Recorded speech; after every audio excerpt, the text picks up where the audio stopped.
Drôle de chantier avenue du docteur Desfrançois à Chambéry. Sur 1400 mètres carrés, ce sont d'importants vestiges romains qui ont été découverts. Il s'agit de l'Eminko, étape routière qui reliait Vienne à Aoste.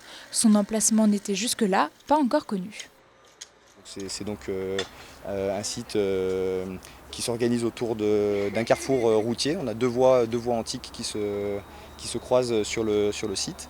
Et aux abords de ces voies, on a toute une série de bâtiments qui s'installent dès la fin du 1er siècle la fin du 1er siècle avant ou début du 1er siècle de notre ère.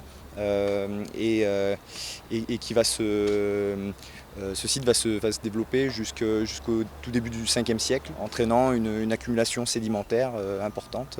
On a donc retrouvé de nombreux niveaux d'occupation qui correspondent à cette occupation antique. Ce sont les archéologues de l'entreprise Archéodonum qui savent faire. Leur métier, fouiller les sols avant la construction d'immeubles et faire des prélèvements pour recueillir le plus d'informations possible sur ces vestiges. Première étape, c'est de décaper. Donc c'est d'enlever tout ce qui est tous les niveaux contemporains. Donc ici, il y a un endroit où il y avait un garage, un ancien garage, donc on avait des dalles en béton. Il y a des endroits où il y avait des murs modernes qu'on a dû enlever. Il y a un endroit où c'était un petit peu une décharge, donc il faut tout enlever la terre végétale. Et on descend jusqu'à l'apparition des premiers vestiges.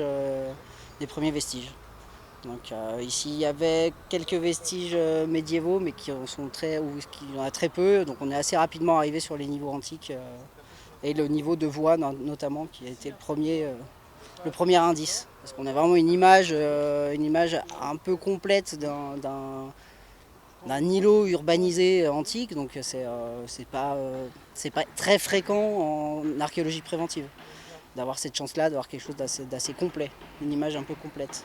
Après 10 semaines de travail, les fouilles se termineront dans quelques jours. Il faudra encore attendre 2 ans pour que les analyses révèlent tous les secrets du lieu. Une première exposition aura lieu pour les Chambériens lors des Journées du patrimoine en septembre.